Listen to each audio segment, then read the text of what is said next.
আমি আগেই ভেবে রেখেছি তোমার সঙ্গে আমার দেখা হলে তোমাকে আমার কষ্টের কথা বলবো, আমার মন খারাপের কথা, কেমন করে থেকেছি, দিন কাটিয়েছি, তোমাকে ভেবেছি, মনে করেছি, তোমার জন্য জমিয়ে রেখেছি সুর, গান ও কবিতা, তার সবটাই তোমাকে বলবো। দেখা হলে তোমাকে আমার দুঃখের কথা বলবো।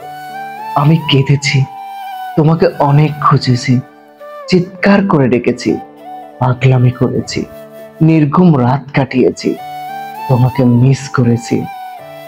যদি সত্যি আমাদের আবার দেখা হয়, আমি হয়তো নির্বাক তাকিয়ে থাকবো, তোমাকে দেখব, তোমাকেই দেখব, আর আমি বলবো আমি ভালো আছি, তুমিও ভালো থেকো। যা চোখ দেখায়নি তোমায়